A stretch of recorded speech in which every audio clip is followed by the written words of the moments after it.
আলোচনার বিষয়বস্তু দন্তবেদনায় আমরা হোমিওপ্যাথি ওষুধ কেমন করে ব্যবহার করব। এখন আমাদের মধ্যে অনেকেই আছেন দাঁতের যন্ত্রণা মানেই প্ল্যান্টেগো মাদার দিয়ে দেন। এতে অনেক সময় তারা সফল হন, তবে বেশিরভাগ সময় ব্যর্থতার গ্লানি বহন করতে হয়। তাহলে আমাদের এই ক্ষেত্রে কী করণীয়?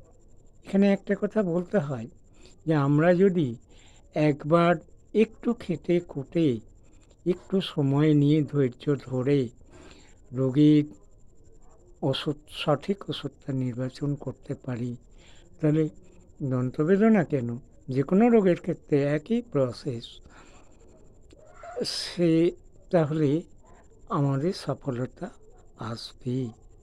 এখন এই দন্তবেদনা হচ্ছে একটা আংশিক রোগ এবং আংশিক কিছু কিছু লক্ষণ নিয়েই উপস্থিত হয় রোগটা। এখন অনেক সময় এই কাজটা কিন্তু আমাদের পক্ষে খুব কঠিন হয়ে যায় লক্ষণগুলোকে সংগ্রহ করা।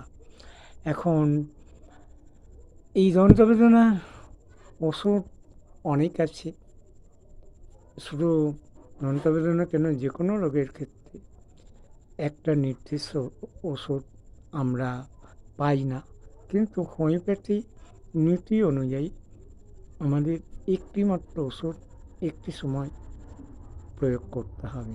তাহলে এই ক্ষেত্রে আমাদের করণীয় কী? এই ক্ষেত্রে আমাদের করণীয় হলো যে ওই যে দন্তবেদনা, তার প্রকৃতিটা কী রকম এবং সূত্রপাতটা কেমন করে হলো, কিসে বাড়ে কিসে কমে, এই সমস্ত লক্ষণগুলো কিন্তু আমরা রোগীদের কাছ থেকে সংগ্রহ করব। সেই সাথে অন্যান্য লক্ষণও সংগ্রহ করার চেষ্টা করব, সেগুলো পরে আসছি, আস্তে আস্তে ধাপে ধাপে আসব। এখন কোনো একটা রোগী নিয়ে আমাদের কাছে হয়তো দন্তবেদনা নিয়েই আসলেন, প্রশ্ন করে জানা যায় যে যন্ত্রণার উৎপত্তিটা কী করে হলো। রোগিনী হয়তো বললেন জানি না। কী রকমের যন্ত্রণা, হয়তো বললেন ছোঁচ ফোটানো। কিসে বাড়ে কিসে কমে, সেই ক্ষেত্রে হয়তো বললেন যে গরম পানীয় খেলে, পান করলে বা গরম ঘরে তার কষ্টটা বেশি হয়, নড়াচড়া করলে বাড়ে, যেদিকে ব্যথা সেই পাশ ফিরে শুলে কমে যায়, কষ্টটা কমে বা উপশম হয়, ঠান্ডা পানীয় পান করলে, চুপচাপ থাকলে উপশম হয়। এইগুলো কিন্তু আরও অনেক ওষুধের মধ্যে আছে। এই যে গরমে বৃদ্ধি বা যে উপশমের কথা বললাম, হয়তো অনেক ওষুধের মধ্যে আছে। সেখান থেকে আমাদের কিন্তু মন গড়া একটা ওষুধ বাছাই করে নিলে বা লটারি সিস্টেমে যে কোনো একটা ওষুধ রোগীকে দিয়ে দিলাম, তা কিন্তু নয়। তাহলে কি করতে হবে? এই ক্ষেত্রে করণীয় হচ্ছে অন্যান্য ওষুধগুলোর সাথে আমাদের পার্থক্য বিচার করে দেখতে হবে। কীরকম? এই যে হ্রাসবৃদ্ধি নিয়ে কথা বললাম এতক্ষণ, এটা কিন্তু ক্যামোমিলার মধ্যেও আমরা পাই। ক্যামোমিলাতে কীরকম হ্রাসবৃদ্ধির দিক থেকে বেশিরভাগ ব্রায়োনিয়ার সঙ্গে কিন্তু মিল পাবেন। আমরা একটু আগে যেটা দেখলাম সেটা কিন্তু ব্রায়োনিয়ার মধ্যেই পাই, ওষুধটার মধ্যে। কিন্তু অন্যান্য ওষুধের মধ্যেও পাই, তাহলে পার্থক্য বিচার করা উচিত। সেই ক্ষেত্রে আমরা কি করব না, ব্রায়োনিয়ার যে হ্রাসবৃদ্ধি ক্যামোমিলাতেও কিন্তু বেশিরভাগ পেলাম। এইবারে ক্যামো কিন্তু অত্যন্ত অসহিষ্ণু এবং প্রয়োজনে দেখবেন ওই দন্তবেদনা অবস্থায় চিকিৎসককে গালাগালি শুরু করে দিয়েছে এবং সর্বদাই তার মধ্যে একটা সঞ্চালন, নড়াচড়া পছন্দ করে, যেটা ব্রায়োনিয়া সম্পূর্ণ বিপরীত লক্ষণ। এক্ষেত্রে ব্রায়োনিয়া হচ্ছে সহিষ্ণু, নড়াচড়ায় তার কষ্ট বেশি হবে, কিন্তু চাপনে বা চাপ দিলে বা যেখানে যন্ত্রণা হচ্ছে সেই পাশ থেকে চেপে শুয়ে থাকলে উপশম হবে বা কমবে ব্যথাটা। কেমন শিশু কী হবে, শিশু রোগী হলে সে কিন্তু দেখবেন কোলে উঠে বেড়াতে চাইবে এবং বেড়ালে তার আরাম হবে। এবারে আমরা যদি মাকসলের দিকে যাই, সেখানে দেখব যে মাকসলে তার মুখে দুর্গন্ধ থাকবে, মুখ থেকে লালা পড়বে, রাত্রে তার কষ্টটা বেশি হবে, যেহেতু মাকসল একটা অ্যান্টিসেপলেটিক ওষুধ, সেই কারণে বেশিরভাগ ক্ষেত্রে রাত্রেই ব্যথাটা বাড়ে। তার শয্যা তাপে কষ্ট বাড়ে এবং জিভটা রসালো, কিন্তু খুব ঘন ঘন জল পিপাসা। এবারে আমরা এই তো পেলাম, এর সাথে আরও যদি দেখব যে যেখানে ব্যথা, সেই ব্যথার উপরে যদি বাইরে থেকে আমরা হালকা করে হাত বোলাই, সেই ক্ষেত্রে মানে ওই যে ঘর্ষণ বা ওই তাপে কিন্তু তার ব্যথাটা কমে। এছাড়া আমরা মাকসলে পাই অতিরিক্ত ঘর্ম, বাম দিকে কষ্টটা বেশি আমরা দেখতে পাই। এইভাবে আমরা কিন্তু ব্রায়োনিয়ার সাথে আমরা পার্থক্য বিচার করে নিতে পারি। এবারে যদি আমরা পালসের দিকে যাই, দেখব পালসের রুগীও কিন্তু গরম ঘরে তার বেদনা বাড়ে বা অস্বস্তি বাড়ে। এবারে পানীয় সে গরম সহ্য করতে পারে না, ওই দাঁতে ব্যথা বেড়ে যায়। কিন্তু শীতল ঠান্ডা পানীয় যদি বা কোনো বস্তু যদি মুখে দেয়, সেক্ষেত্রে তার কিন্তু যন্ত্রণার উপশম হয়। এছাড়া খোলামেলা ঠান্ডা আবহাওয়া সে কিন্তু ভালো থাকে বা তার কষ্টটা কম থাকে এবং ধীরে ধীরে ধীর সঞ্চালনও কিন্তু পালসের টিকার মধ্যে পাওয়া যায়। তবে এইটাই যেন না আমরা বলি যে ঠান্ডা আবহাওয়ায় সে কিন্তু ঘোরাফেরা করতে পছন্দ করে। তাহলে এটা আমরা সম্পূর্ণ ব্রায়োনিয়ার বিপরীত চিত্র পাচ্ছি। এবারে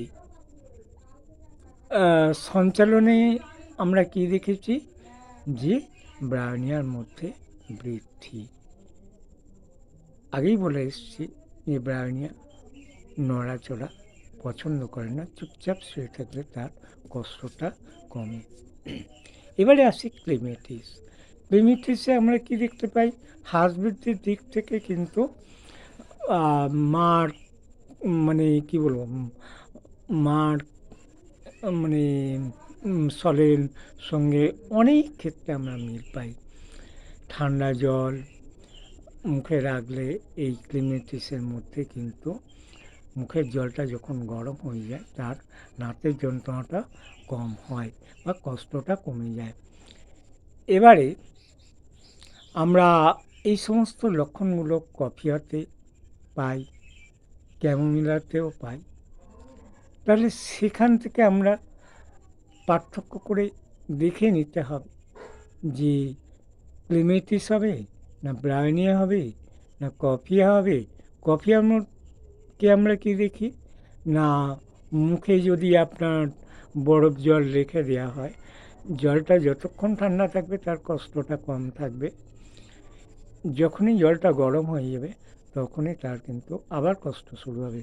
আবার যদি মুখে ঠান্ডা জল মারা বরফ জল বা বরফ মুখে রাখে, তাহলে কিন্তু কষ্ট আবার কমবে, আবার গরম হবে, এইভাবে চলতেই থাকে। এই জায়গাগুলো কিন্তু আমাদের বোঝার জায়গা আছে। আর আমরা কি দেখতে পাই না, রাত্রে কিন্তু এই ক্লিমেটিসের মধ্যে অসহনীয় যন্ত্রণা দেখতে পাই, চাঞ্চল্যে বা নড়াচড়ায় বেড়ে যায়, এগুলো আমরা পাই।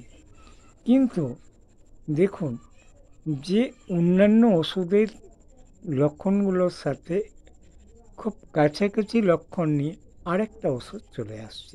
এইভাবে আমরা যদি বাদ দেওয়া শিখি, অর্থাৎ প্রথম তো আমরা ইভ্যালুয়েশন অফ সিমটমস করেই নিয়েছি, নেওয়ার পরে তারপরে লক্ষণগুলোকে যদি বাদ দিতে শিখি, বাদ দিতে দিতে যদি আমরা একটা ওষুধে আসতে পারি, তাহলে কিন্তু তাতে রোগীটা আরোগ্য হয়ে যাবে। সেই সাথে আমরা দেখেছি, যদি নাক্সফার্মকে দেখি, সাইলেসিয়াকে দেখি, সাইলেসিয়ার মধ্যে আমরা কী পাই না, সেখানেও আমরা দেখব যে সে ঠান্ডা সহ্য করতে পারেন, গরম, তার গরম ঘর, গরম জল এইগুলো পছন্দ করে। এমনকি সাইলেসিয়া রোগী বা রোগিনী মাথায় মাথায় ঢাকা দিতে চায়, দিলে তাতে কষ্টটা কম হয়। এটা আমরা নাক্সের মধ্যেও পাই। এইবারে আমরা যদি সিপিয়াকে নিই, সিপিয়াকেও কিন্তু ওই সমস্ত লক্ষণগুলো আমরা দেখতে পাই। এবং সিপিয়ার যেটা লক্ষণীয় বিষয়, সেটা হচ্ছে এরা উদাসীন, ক্রন্দনশীল এবং একা থাকতে ভয়। সিপিয়া কিন্তু সঞ্চালন পছন্দ করে, যেটা ব্রায়োনিয়াতে করে না। ব্রায়োনিয়ার বিপরীত লক্ষণ। এবং সিপিয়া যদিও ঠান্ডা জলে উপশম হতে দেখা যায়। এইভাবে আমরা নেট্টামসার, থোজা, সাইলেসিয়া বা আরও যে অন্যান্য ওষুধগুলো আছে, যদি একটা ওষুধের সাথে আরেকটা ওষুধের পার্থক্য বিচার করে নিতে পারি, তাহলে কিন্তু আমাদের রোগী আরোগ্য করতে অনেক সহজ হয়ে যাবে। এইভাবে কাজটা করতে হয়তো প্রথম দিকে আমাদের খুব কষ্ট হবে, অসুবিধা হবে। আস্তে আস্তে করতে করতে দেখবেন যে আমাদের সফলতার হার অনেক বেড়ে যাচ্ছে এবং রোগীদের আরোগ্য অর্থ যেটা, সেইটা আমরা দিতে পারছি এবং অসহায় রোগীরা আমাদের কাছে এসে তারা শান্তি রোগতে আরোগ্যের দিকে এগিয়ে যাচ্ছে। নমস্কার।